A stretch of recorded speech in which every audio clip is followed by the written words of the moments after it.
APEX Biologix understands the challenges of increased medical supply costs and a patient's desire to receive quality care at an affordable cost. XL PRP was designed to deliver on those needs. No longer do you have to choose between a low-cost PRP system with low concentration numbers and an overpriced system. Using our patented benchtop processing station, you can easily capture the buffy coat through a convenient push method. The buffy coat layer and easier-to-read markings on the kit allow a user to accurately obtain reproducible results consistently. Overall processing time is quicker, has fewer steps than most systems on the market, and fits into many centrifuge systems as well.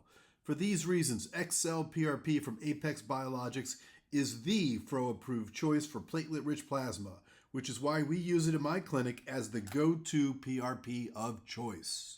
Okay, everyone, this is a very cool educational episode. We'd like to do that for our listeners. We're bringing on Ariana De Mers, who's the current president of the International Orthobiologics Foundation.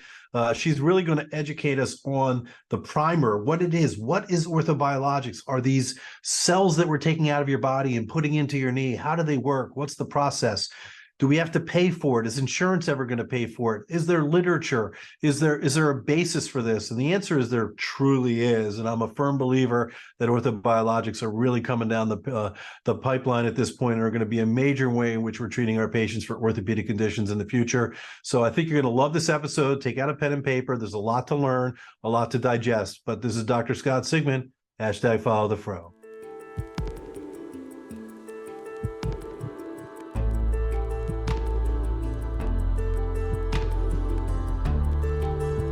From medical media, this is The Ortho Show.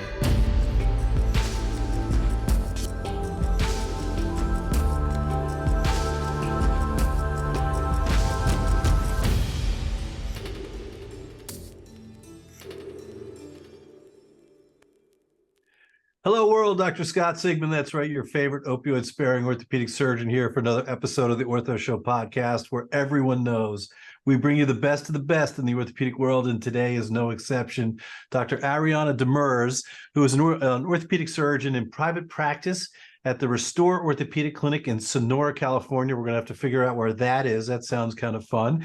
She's a sports medicine specialist, also regenerative medicine, which is also called orthobiologics. She, as far as I'm concerned, is one of the queen of orthobiologics, and she's the president of the International Orthobiologics Foundation. Ariana, what a pleasure it is to have you on the show. Scott, thanks so much for inviting me. I've been listening to the show and I love it. So I am happy to be here and set some things straight. Yeah, no, I love that. Great call. I mean, this is really going to be an educational, episode for us. I think there's so many misconceptions about orthobiologics and what's kosher, what's not, and can we talk about stem cells? We'll talk about that 4-letter word. And, we're really just going to try and educate people as best as we can. But before we start, we always like to start from the beginning. Why are you an orthopedic surgeon? Where did it start? I think you grew up in Colorado, if I'm not mistaken. I did. So, I am so lucky to know very early on what I wanted to be when I grew up. I knew from the age of 10 that I wanted to be a doctor. And I think in part it was because I broke my arm and had to have it set with no anesthetic. I chose that.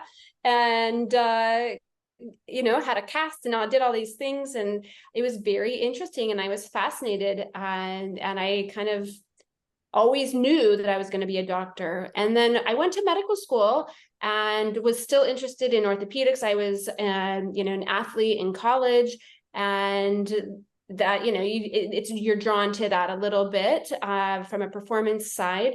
And then I started the orthopedics club, and I'm like, oh my gosh, this is amazing. And in the surgeries, I'm like, how is it that this is a real job? This is amazing. I love this job. And I just applied. I'd never seen a female orthopedic surgeon until I was actually in residency. I didn't know that they existed. But I already kind of knew that's what I was wanting to do. I always found myself kind of peeking over the drapes when I was not in the operating room on those rotations. I said, I got to do this. This is the best job in the world. And that's kind of how I became an orthopedic surgeon. No, I love it. That's a very common story. Oftentimes it's injury related. or you were into sports, and then you had, you played college sports, you went to University of Colorado Boulder, and then all of a sudden, then you're like on that path where this is what we're going to do. And and as a woman in orthopedics, the 6%, I think it's growing routinely, or every year getting a little bit bigger and better. And we've had a tremendous number of very accomplished female orthopedic surgeons on the show. We're happy to have you on as well. So let's talk about it's interesting because you're like Donnie Buford. You cross both paths, right? You're a practicing orthopedic surgeon, you believe in surgery, but yet you also strongly believe in the concept of the orthobiologics. And we're going to spend a little time sort of diving into that. But before we get there, let's sort of continue on, because we like some shout outs here. So you spent some time with Dan Gutman and Sean Marvel at the Taos Orthopedic Institute. Tell us about that. Was that where you started learning about orthobiologics at that point, or was it more surgical in the fellowship? Yeah, so in our sports medicine fellowship, and that was actually Jim Lubowitz was there at that time. So it was Jim Lubowitz and Dan Gutman and Jeb Reed. And so it was a couple of years ago. So we didn't really do any orthobiologics. It was all surgical, and it was an amazing fellowship with a lot of as Jim says, you learn how to be slick and sexy, and then learn the tips and tricks. I'm like, oh yeah, that's exactly why I'm here. Who doesn't want to be slick and sexy? Duh. Right. Who doesn't Sign me up, right? Yeah, right. And so ultimately I started dabbling around with them after fellowship. I took Donnie Buford's course in 2010 and learned how to do ultrasound at that time. And then just started dabbling with ACP in 2009, 2010. And I did that kind of for a long time. And then I had, it just kind of was always in my mind, but I didn't really know how to apply it. I didn't really know what to do with it. And then I had this existential crisis where I quit my job and was going to go sell flip-flops on the beach, and had an epiphany that I think I wanted to make a bigger impact, and I wanted to make my job matter and be able to say, yes, I've made my mark. What I'm doing, my hard work is actually paying off. And I said, I think the future is going to be orthobiologics. I don't know how I came up with that. It was just like this epiphany that happened. And then I looked around and said, how the heck am I going to get really smart about this? Because I don't know what I'm supposed to be using. I don't know where I'm supposed to be using it. Are we going to do 1 injection, 2 injections, 100 injections? What am I supposed to be doing? And so that was where I think a lot of people find themselves, is yeah, I believe in this, but I don't really know how to apply it effectively. All right, so let's unpack this a little bit. I haven't had a lot of orthopedic surgeons tell me they're going to quit their job, go to the beach, and put on flip-flops. By the way, I wear flip-flops to work every day. I highly recommend it. Patients are okay with it if you need to do it. But no, seriously. So you're in private practice. When did you start your solo practice? When did you start Restore Orthopedics? So Restore, I started after my existential crisis. So that was in 2019. But I've been in private practice since 2010. And then I sold my business to the hospital in 2013, 2014. So then I became an employed physician. And that was probably my biggest misstep. And I really don't do well with people telling me what to do or telling me no. And so lack of autonomy for me was the beginning of the end. And I couldn't affect change for my patients. We're all fixers and we're doers. And so when you're like, oh, I see that problem in the office, and you're like, oh, we should change that. And oh, by the way, for the last 5 years, I've been able to just change it because I own my own practice. And then to have that autonomy and the ability to not change it go away, I did not do well. And I was so frustrated, and I was super high volume, and I was spinning my wheels, and I was like, I don't even know what the heck I'm doing. I don't even know if I'm helping anybody, honestly. The money was fine. The money was better than in private practice, but I actually don't care at that point. And literally at lunch, I walked out and I was like, I can't do this anymore. I'm not doing this anymore, and I'm not coming back. And so I didn't. So, all right. So you sell your practice to the hospital, and you wake up one morning and say, "This is just not acceptable." Hospital has to help a lot of different doctors, right? There's a lot of different specialties. They're the boss. They're paying your salary. You don't have a lot of opportunities to make independent clinical decisions like you were doing previously, and you just say, "That's it." You walk out the door. So. Yeah. All right. So from there, you must have had a contract and a non-compete and a bunch of other stuff that you had to get over. Well, so it turns out I came back, and about 3 hours later, and I talked to Okay. yeah, I quit for 3 hours. Okay. And then I Good. came back and I said, I don't know what to do. And the ladies in my office was like, well, we have a really great idea. Why don't you just work 2 half days in the morning and then finish out the surgeries that you've already scheduled, close your practice to new patients, like don't accept any new patients, and see how it goes. I'm like, oh, 2 half days in the morning, one day of surgery. Okay. That is doable. That is a pill that I can swallow. And so I did that. And I did that for a really long time. And I didn't ask permission. I just did it. We just closed my practice. Oh, she's not accepting new patients. I finished out the scheduled surgeries, but honestly, I was still seeing patients, a lot of them. And so I kept booking surgeries. And this went on for 9 months. I'm like, man, but at the same time, I was only working 40 hours a week. So then I have this ton of time to actually figure out what I want to do. And that in that time, that downtime, I was able to identify that orthobiologics was my next step. Okay. So now I get it. So now you've got the time. You're learning orthobiologics. This is still very early at this point, right? You just learned ultrasound in 2010. You know, we're really, orthobiologics are finally gaining respect. And I've been doing this for 30 years. And it's really only been the last 5 years where I really feel like there's traction at this point. The literature's catching up. People are understanding.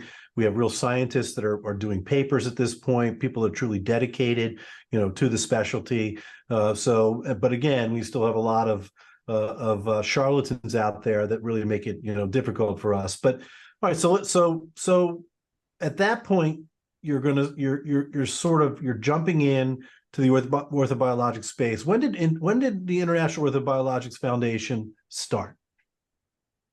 So I joined Regenix in 2018. And that was my solution to trying to get really smart really fast. And as part of their requirements, they require me to be educated at the Interventional Orthobiologics Foundation. We have all sorts of different educational courses, cadaver-based courses on injection-based training under ultrasound and fluoroscopy.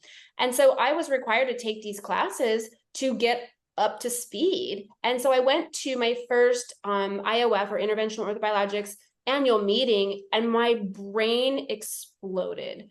I was like, there is so much knowledge about this. How am I so far behind? How do I not know about all of these scientific findings? Like, and everyone else is treating it like, oh yeah, this is common knowledge. I'm like, how have I missed this entire boat? And so I was able to kind of delve in. I was asked to be on the board by Jerry Malenga.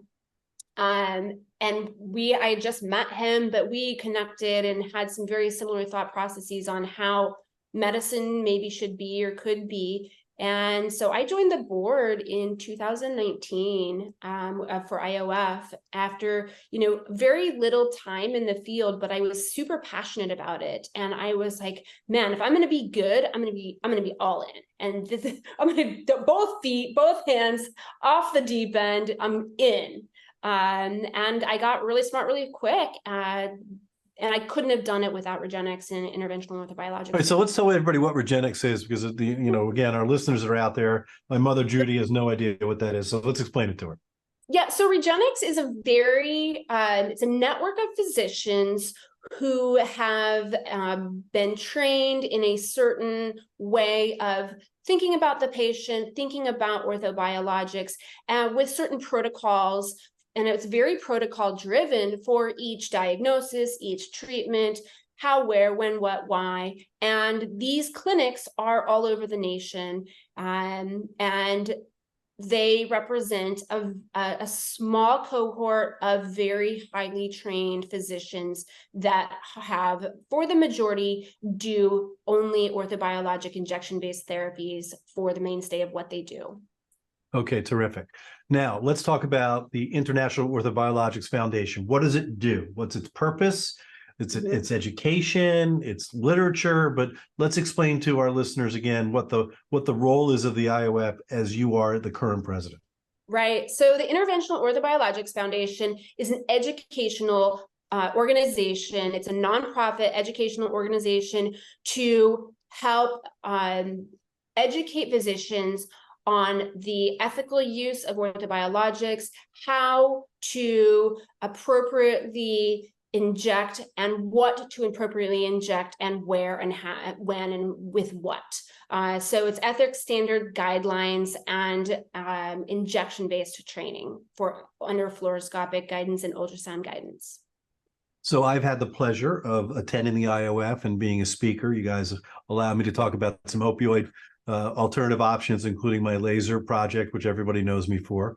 And it's wonderful. I mean, it truly is, the best of the people in the world that truly believe in the process of orthobiologics. Now, let's really do a deep dive here on orthobiologics and educate our listeners here. So, when I think of orthobiologics, it's so much better than it used to be, but it's still, we've got a lot of dinosaurs out there where, it's like the Grateful Dead and Black Licorice. You either love it or you hate it. People are just, I'm never going there. It doesn't work. If you want to be able to prove something, just go to the literature either way, right? There's as many papers that are bad as there are good. But, first of all, what is orthobiologics so that our listeners understand what we're talking about? Yes. So orthobiologics is an umbrella term for a number of injection-based therapies, such as platelet-rich plasma, plasma concentrate, platelet lysate, bone marrow concentrate, adipose-derived injectate. And so it's its umbrella of these injection-based therapies that are biologically active, usually from the patient, but doesn't have to be. So again, most of these therapies come from the patient. They're then minimally manipulated is a big term that has to be thrown out there. And then in the patient at the same visit, it gets put back into the patient into a different place. So these growth factors that come from your blood or from your adipose tissue, or perhaps from your bone marrow in your pelvis, we then put those into a knee joint or a shoulder joint or someplace where you're having pain, and hopefully your pain gets better. Oh, yes, it does get better. Okay, yes, it does. I mean, that's what my data collection says. And I've had the luxury of having data collection for every single one of my patients for the last 5 years. And so that's been really exciting to be able to just track every single patient that I inject and know what my outcomes are, what other people's outcomes are. So the more data we collect, the better knowledge base that we can make judgment from. And so I see people all the time and say, oh, that doesn't work. And, they're quoting either old literature or their own experience, which may or may not be well informed. I know, back in the day, my expertise and knowledge was not well informed. And looking back, it's shocking anything I used actually worked at all. But it did some of the time, right? But, looking back, I was definitely dabbling. All right, so let's talk about the S word, because I think that's a big deal, right? So the stem cell, right? And we don't use the S word in orthopedics because there really is no on-label indication for the use of any stem cell in orthopedics at this moment. So I do not use stem cell because that's not what we're doing. We're using cellular therapy. We're not isolating any sort of cell. We're not doing culture expanded isolation. And that's not actually legal in this country at this time. And so you're correct. We are not using stem cells for anything right now by themselves. There may be mesenchymal cells in the injectate we're using, but that doesn't appear to be the only actor in this milieu of injectate that we're using, specifically the adipose, the MFAT or the micronized adipose tissue or the bone marrow concentrate. This is a milieu of tissues that is not stem cell therapy. Now, if we're using culture expanded cells, maybe we are. We know in Spain they're doing that. We know in Colombia they're doing that. In this country, the Ingeneron FDA trial, they're doing culture expanded cells. So there are some things, but this is not something you can get out of a bottle. This is not something that is currently being used. And if you're getting, quote, stem cell therapy here today and now, that's not true. And if you ask Arnie Kaplan, he said he misspoke. You know, when he said it was an MSC that was the actor of these stem cell type procedures, he said, you know what? I misspoke. It's the medicinal signaling cell, not the mesenchymal stem cell. So we have a rebranding problem that we're working with.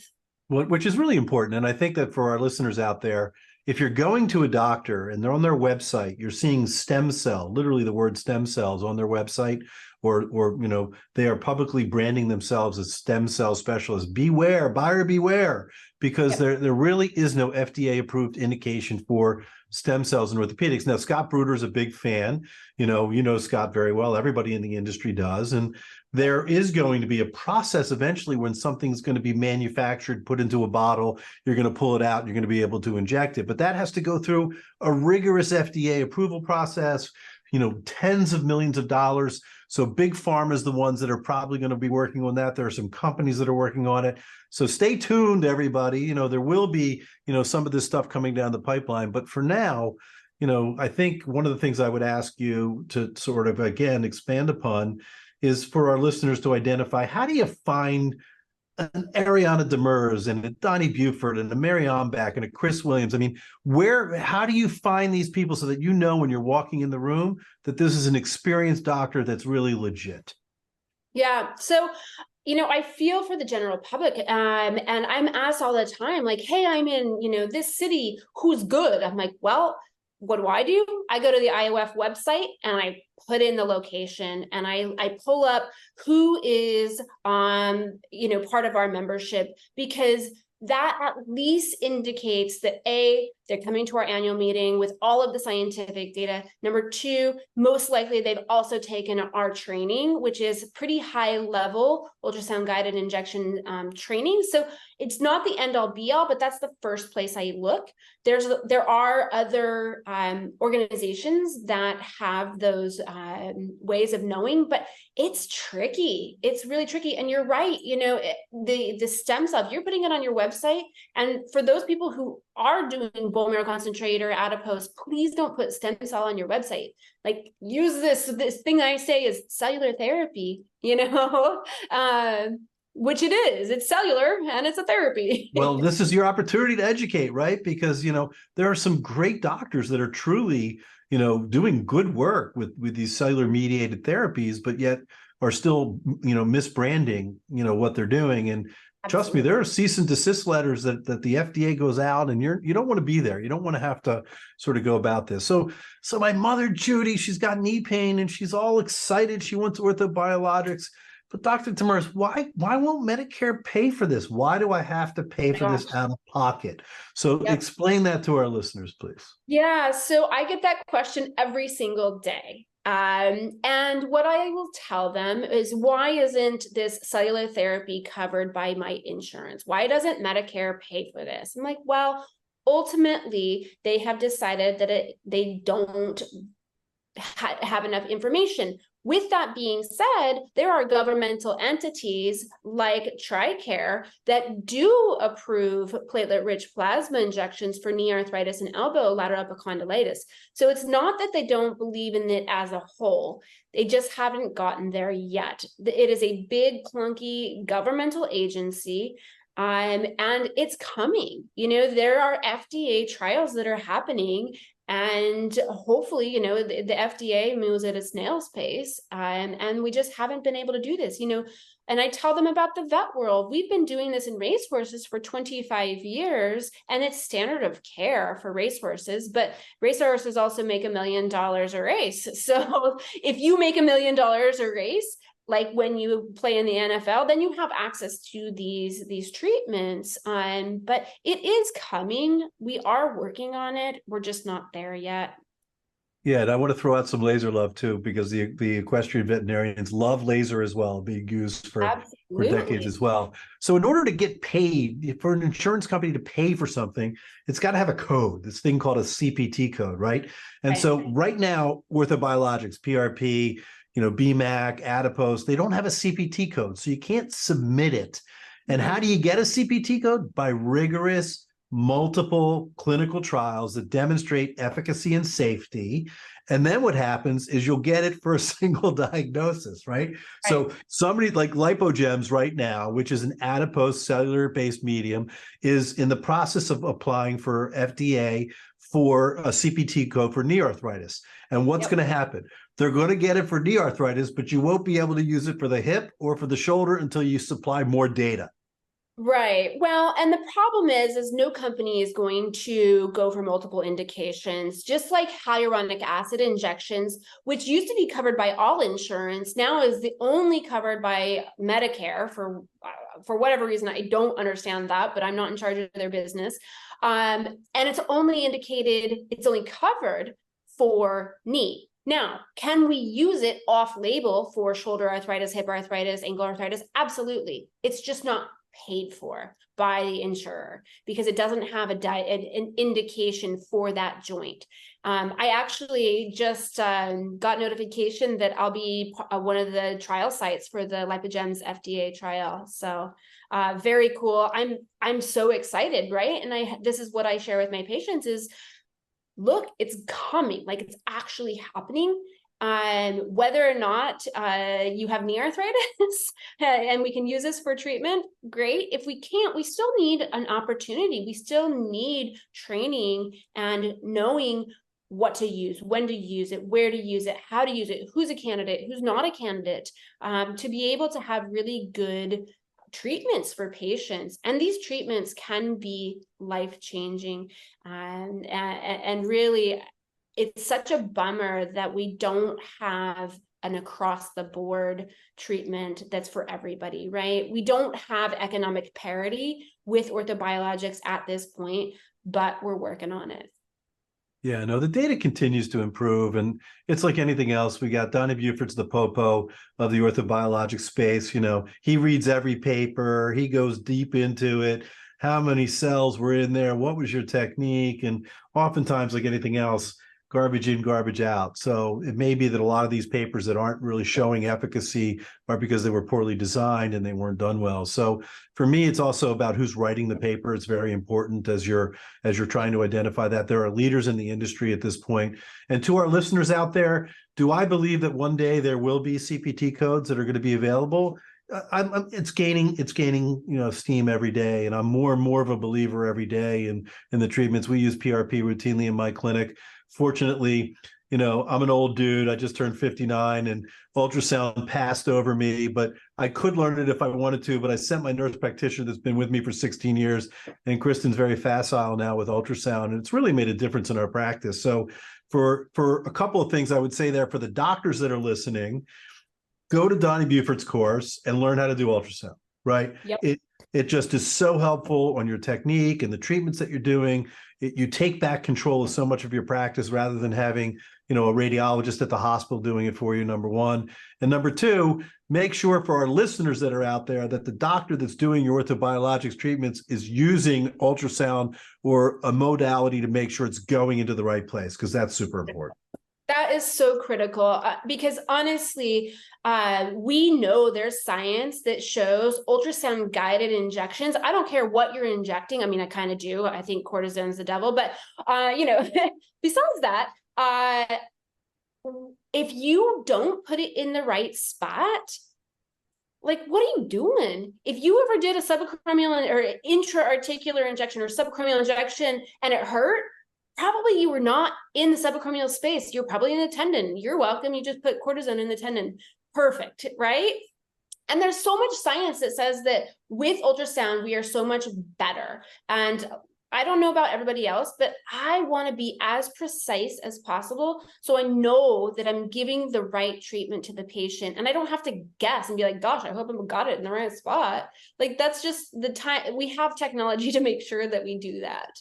And, if you spend the time, go to a couple courses, it's definitely something that you can pick up on and very useful in clinical practice. I completely agree. So one of my big things, we're going to switch gears here a little bit. Great job. Really appreciate you taking the time to share your experience. And that is, it's social media and branding. How would you describe your orthopedic brand out there to the world for your potential patients, for other doctors that you work with? How would you describe your brand? Well, I think my brand is a bit schizophrenic, but honestly, I think my podcast is the business of orthobiologics. And the reason that I founded that podcast is twofold. Number one is that's what I struggled with. And I think most doctors who are getting into it, they're like, well, yeah, now that I know how to do PRP and I use ultrasound, where do I use it? How do I charge for it? How do I talk about money? It's scary. We didn't learn that. We didn't learn the economics and how to be like, well, here's my branding, here's my pricing, here's this, here's that. What is the price? Why is it so darn scary to name a price? But ultimately, I also have found the secret sauce to happiness, right? And part of that is orthobiologics and a cash practice are a vehicle to autonomy and immense satisfaction in my job. And so I want to share that secret sauce with everybody else. I want to equip physicians, specifically orthopedic physicians, because they're, in my specialty and they have that ability to be doing injections. Those patients are already sitting in their office asking them for help. And so I want to be able to equip my brethren with the ability to have a cash practice and a way of providing orthobiologics and cash-based practice items such as laser, such as anything like that, with ease. And they don't have to go all in. You can have your standard practice and then have this cash practice alongside of it and be able to easily switch back and forth. It insulates you from pandemic. It insulates you from non-renewal. I think we're seeing this more and more. People are just being non-renewed. Not being fired, just non-renewed. You can work here, but we're not going to pay you, right? And if you have this cash practice, then you can just ratchet it up. You can turn it up and be like, okay, I'm doing this part now. And it really gives you that flexibility to be able to provide care for your patient, regardless of what they need, whether it's insurance-based or cash-based. You can then serve your patient at your highest ability and then also be super happy. I love my job. I love what I do.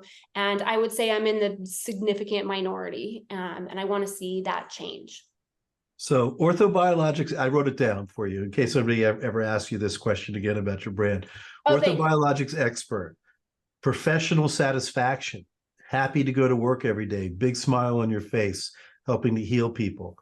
Your education is super important to you, to be able to share what your successes are, to have other people do that as well. And then don't be shy and don't be scared away about a patient pay model, because at the end of the day, patients are in pain. They're looking for alternative solutions. You can provide it for them and make it so they can afford it and then be able to keep them moving. That's pretty cool. Right. Absolutely. So that's why I'm kind of all over social media right now, is because I was so passionate. I was like, I got to save the doctors because no one else will. Everyone else. You're absolutely right. I mean, doctors are overworked. They're underpaid. And, it just is amazing to me that, that there's so many people out there that just think that doctors are overpaid. And for the federal government and CMS to give us a 3.4% reduction, the auto workers just got a raise, right? The Screen Actors Guild just got a raise. The hospitals just got a raise. The ASC just got a raise. And we're getting a pay reduction in an environment where there's significant inflation. It really doesn't compute. We're good people. We're trying to take care of people. and we should be compensated fairly for it. And so you're right, there's a lot of physician burnout that's out there. And so it's great to see you, Ariana, here, happy and smiling. You made this transition away from the big brother in the hospital. You learned a new technique and a concept, and you're so happy about it. Now you're sharing and educating what I think is a truly important space in orthopedics that is only going to be growing going forward. So I want to say thank you for the hard work and energy that you've put in to the orthobiologics world. Yeah, it's been amazing. And you're right. This is the tip of the iceberg. Like, get on the train. The train is leaving the station, and this is the way out. This is the way forward. And I would just encourage everybody to embrace this change. That's the only thing that's going to be static is change, right? That's going to be reliable. So if you can just get used to things changing a lot all the time, and knowing that you have a way to pivot, have a way to be flexible, I think that's going to be how we move forward as a profession, and how we don't get stagnant and we don't succumb to this problem of burnout, which is really, really problematic and scary. And as our medical infrastructure continues to crumble and show its inability to actually serve the patient, we now have a way that is outside this crumbling system to be able to serve our patients better. And oh, by the way, get paid what we're worth. Like, let's not also forget that, it's a 3-to-1 ratio for orthobiologics to standard insurance. It's a 3-to-1 ratio. I can make the same amount of money for a third of the time in orthobiologics, or for the same amount of time, I can make 3 times the money. So, it's a time-money situation that it's a 3-to-1 ratio. While healing the patients and helping to keep our patients moving, 100%. Right? Hashtag orthobiologics for the win, for sure. Yes. I love it. I love it. That's going to be, we should put that on the tagline now for your podcast as well. No, listen, Ariana, what a pleasure. Thank you so much for joining us and being able to share and educate our listeners as to the world of orthobiologics. It's been a pleasure having you on the show. Thanks so much. I really appreciate the opportunity, and look forward to talking more about this. This is my passion. Thank you so much. This is Dr. Scott Sigman, hashtag follow the fro, host of The Ortho Show. Until next time.